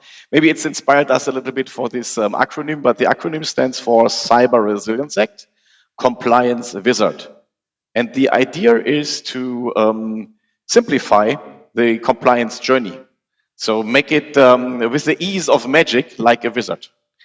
And make this, reduce the burden for, especially for small, medium enterprise SME companies who may face a challenge to address the Cyber Resilience Act. First of all, I want to give a brief introduction and overview about, and a reminder about the Cyber Resilience Act. So the EU issued the Cyber Resilience Act last year, so it's quite fresh. It has been discussed and prepared for a longer time. Now it is being implemented. And it applies to products with digital elements. That is the focus of the Cyber Resilience Act. And for those products with digital elements, which is already quite a broad application or applicability, for those products with digital elements, it mandates certain cyber resilience features or cybersecurity features. All of this will be communicated and demonstrated through the CE mark. for the compliance. So the whole framework in the EU about CE marking and compliance with CE marking applies to products with digital elements for their cybersecurity properties. And this creates the, let's say, entry barrier or the minimum criteria for products when they are placed on the EU market.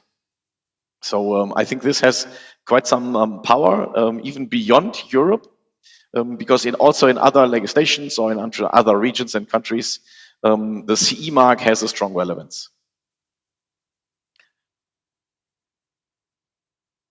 The background or political intention that we see and understand from this law is to increase the resilience of the EU common market against adverse cyber attacks. If we listen to the news or read the newspaper, we can almost every day hear some cyber attacks happened and some adverse entities did something to did something against the EU common market. And many times they also use vulnerabilities and weaknesses in products. And the Cyber Resilience Act should constitute the overarching requirements for products when they are placed on the European market. And yes, cyber attacks always come from a digital world. So that is the digital elements that is the key element here to make this applicable. Essentially, because of this broad overarching applicability, it is important to look at the risk-based approach. So Cyber Resilience Act does not give a minimum requirement for technical implementation of cybersecurity. This is not useful for such a broad range of products.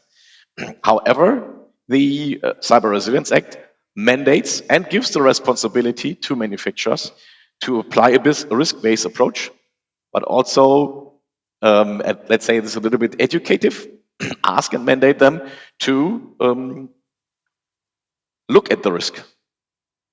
So with this act, the manufacturers of digital products are forced to document how they look at the risk of their products and how they look and assess and identify risks to their product.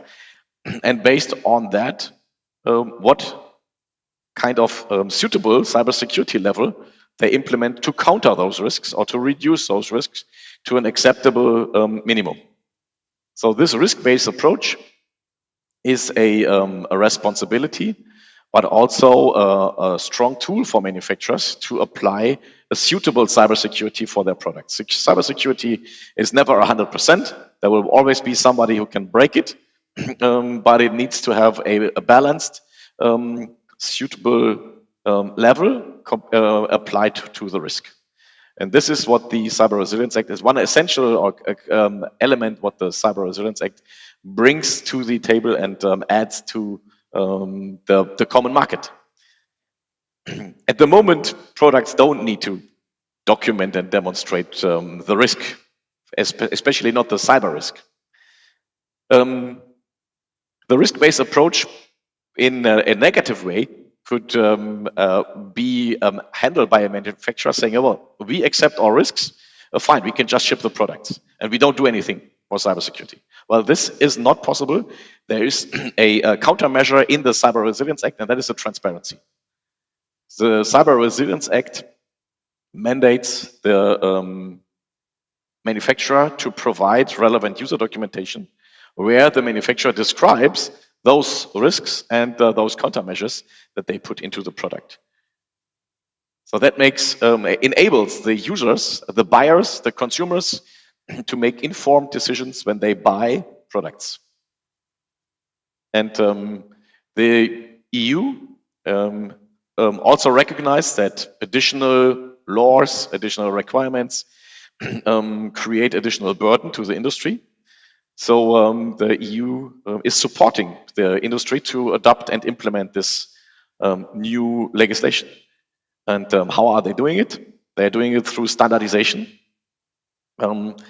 to provide guidance especially clear rules and guidance of technical implementations, and to further describe the details of the expectations of this law. I mean, a law is legal language, and it's mainly written for lawyers. Standards are written for technical people, for engineers, to build the products in the right way. So this standardization is a major effort that is undertaken in the EU. And the EU is funding and supporting this standardization to create this technical baseline and to specify the requirements in more detail. And additionally, through funding and support, the EU is supporting small, medium enterprise manufacturers and funding the implementation of this new law. And the Cracovia Consortium is one of the beneficiaries of such funding. So as Cracovia, we try to support and implement the Cyber Resilience Act. A key element in the Cyber Resilience Act is 2 deadlines, and they are not so far away. 11th of September 26 is the deadline for reporting actively exploited vulnerabilities. So by next year, manufacturers have this obligation already to comply with. And then in December 27, all products which are placed on the EU market with a CE mark and which have digital elements need to comply with the rules and expectations of the Cyber Resilience Act. These are the deadlines. They are quite short. So industry has to also work fast to adopt this. On the other side, the attackers are not waiting. If this is too long deadlines, attackers will be happy and say, well, let's use the time until this really takes effect and protects devices more and more. What are the manufacturer's obligations under the Cyber Resilience Act? That is also, I think, an important view to look at. Manufacturers need to provide updates during the life cycle of the products. One of the key mandates of the Cyber Resilience Act, that products are only shipped and then stay there and get more and more vulnerable as more vulnerabilities will be detected. No, the manufacturer has to update those products and maintain the level of security throughout the life cycle. Additionally, the manufacturer has to execute a proactive vulnerability handling. That means he cannot just sit and wait for vulnerabilities to happen and then react. No, there's a mandate to proactively make sure that there is no vulnerabilities or no relevant vulnerabilities in the products. And this is part of the secure development lifecycle. So security to be used as the afterthought and retrofit is very difficult to achieve and never reach the same level as if security is already thought from the beginning. The risk analysis as a basis to define which security features need to be in the product is a relevant aspect. The supply chain management is part of that development lifecycle. What are all the elements that are put into the product, and how can the manufacturer make sure that everything which he puts in the product is secure enough? And as I said before, there is an obligation to provide user documentation about cybersecurity. Not only for the informed decisions about buying products, but also then of responsibly using products. And even go to disposing products, right? If you have a hard disk and you want to dispose it, you need to make sure that you erase all data before you give it away, because others could read the data and may extract some relevant information. So also disposing, the whole life cycle is a relevant aspect where the user is also in the picture, needs to be taken into the picture. So a manufacturer can not do everything by themselves. Sometimes they need to include the user for it, and that the user documentation gives the necessary basis and guidance for this. And then for more the formal aspects of obligations to comply with the CE mark starts with the EU Declaration of Conformity. So products need to have this declaration, and in December 27, all products or all declarations need to mention the Cyber Resilience Act and need to explain which standards have been used to show compliance. That is a starting point, but just mentioning a standard is not enough. Behind that, there is a conformity assessment procedure. So manufacturers need to go through this procedure to assess their level of conformity and document this. This all goes into the technical documentation. Manufacturers need to have this technical documentation readily available for authorities to look into it. This is not user-facing, that's not consumer or customer-facing. This is technical documentation that the manufacturer needs to have in-house. But as soon as the market surveillance or other authorities will question the conformity, a manufacturer need to be able to deliver this documentation. There is also a reporting obligation, reporting actively exploited vulnerabilities. And as I said, with the deadlines, there is a different deadline for this activity to be executed. Now I have a little bit of the compliance journey that we see as Bureau Veritas. We are helping a lot of manufacturers to go through this and to achieve compliance to the Cyber Resilience Act. And we see these 4 steps typically happening as a journey for manufacturers to go through. So it all starts with awareness, training, and classification of products. First of all, the manufacturer needs to understand that there is a Cyber Resilience Act, that it applies to their product, and they need to understand what implications that has. Here, we don't do a lot of training, workshops, webinars. Also, in the Cracovia consortium, we started something like what we call the Cracademy to address this awareness topic. The second step after the awareness has started is the analysis phase. So manufacturers need to see where we are. They need to do a threat and risk analysis. As I said, this is part of the technical documentation and the basis for defining the right features. They need to manage and understand the SBOM, the software bill of material. So what are all the software elements that are put into the product? And what vulnerabilities come out of this bill of material? And they need to understand the process requirements and where there are gaps to the existing processes that they have in their organization. This is kind of the analysis phase. And again, the Cracovia, the compliance wizard, helps to extract to get a view on the software bill of material and automatically match it with vulnerabilities, with the vulnerability databases. So manufacturer can automatically find out what is the SBOM and what is a vulnerability. So one important step for compliance is supported by automated tool, the wizard. And then we have the third step is the implementation phase. So now after understanding the gaps and what needs to be done, the processes need to be implemented, described, established, trained, and made available. Then we have the features based on the threat and risk analysis. Features need to be implemented, maybe updated in the products. Many manufacturers that we talk to see the need to discontinue products because they are so old and do not meet the expectations of the risks, or don't have the necessary countermeasures for the existing risks.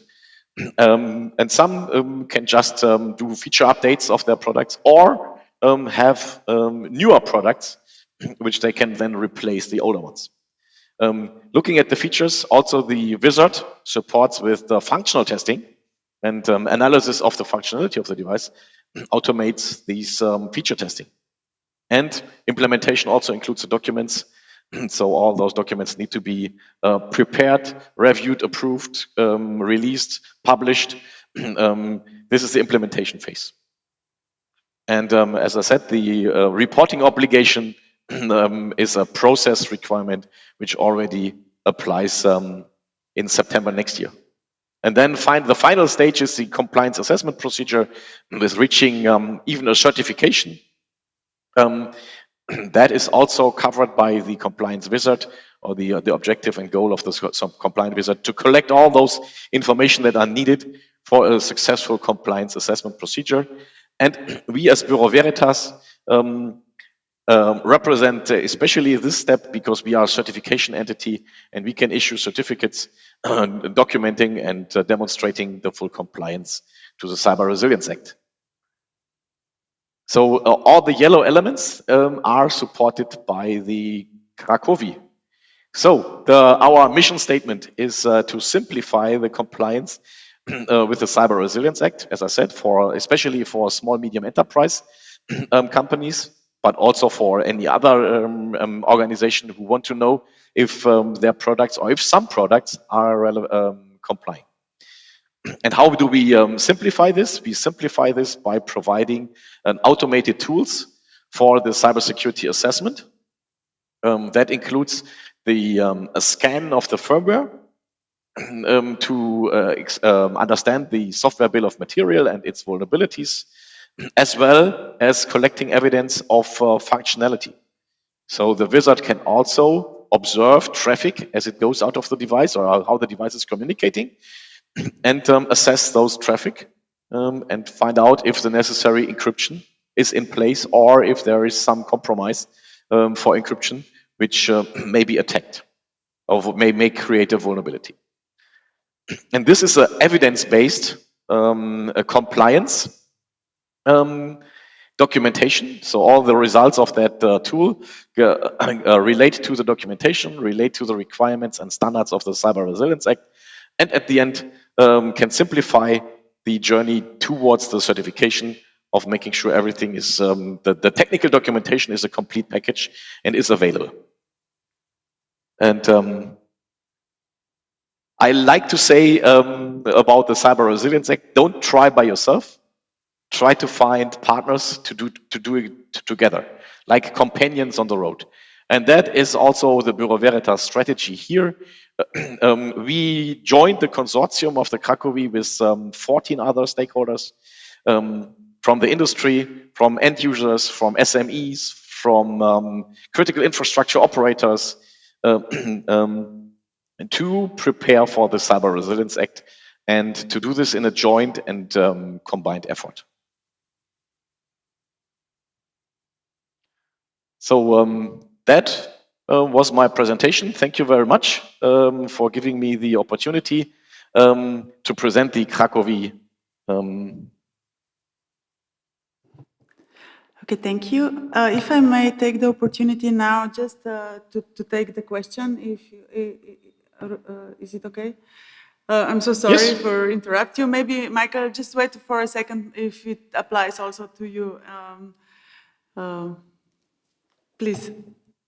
Yes. Thank you very much. I'm Razan Cilca from the New Strategy Center, and I would like to address a question for our co-speakers in Ljubljana, because I want to find out some insights from them, since I know the situation pretty much in Romania, attending so many conferences and forums.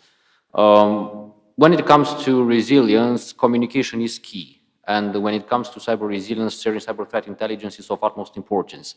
My question is pretty straightforward.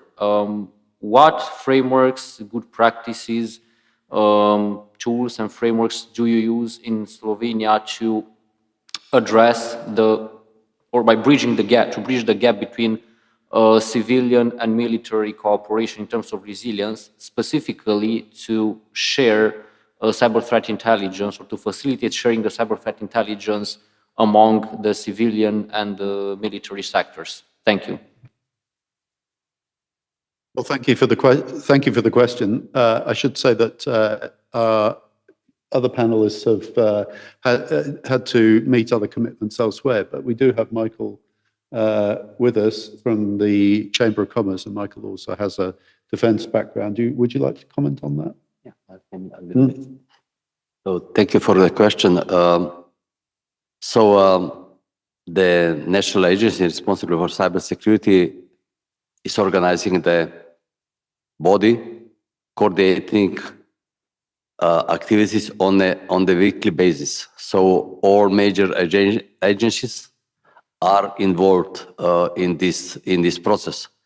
So, and whenever is needed, some intelligence information are shared by the office to the other part of ecosystem according to the rules. So they have weekly coordination, and there is also governmental higher levels bodies which are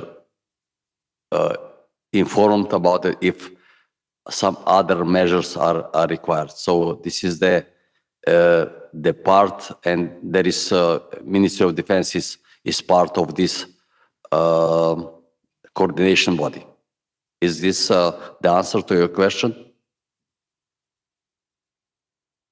Yeah, I was more interested in how do you manage to actually not force, but determine the military sector to provide you critical cyber threat intelligence when you are facing a cyber threat, especially a cyber threat from an advanced persistent threat, from an APT or state-sponsored cyber attacks? Because as we all know, the military might have some reluctances when it comes to sharing their cyber threat intelligence, which might be critical to respond in due time to this kind of advanced cyber threats. So very recently we have this type of discussions, and MOD and some agencies within MOD actually confirmed that they collaborate in this coordination body, and they treat these informations according to the rules, and they share information where this is really needed, or up to the governmental level, or even down to the, for example, regional or private security operations centers and so on. This is, we haven't actually been faced with the behavior that defense staff would not be sharing if they are allowed to, because they got some information also from the NATO channels and so on. So this is there is a clear policy what could be shared, but they collaborate on the actually on the weekly basis. So this is the confirmation from the last meeting we had. Okay, thank you, because we are really sharp on time. I would just ask Gabriela to tell us the instructions. Thank you. No instructions. Just to wrap up, we talked about education, the need for long-term and recycling, upskilling type of courses. We talked about legislation. We talked about the need for improved cooperation. I think we had a great discussion today, and I would like to thank all the speakers and the moderators, and let's have a round of applause for them, please.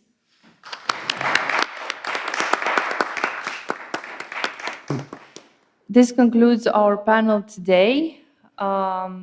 There are other panels in the forum. You are invited, and also tomorrow, if you want to participate in other roundtables and panels, you are all invited. Thank you, and have a lovely day. Thank you, Ljubljana. Bye-bye. Thank you.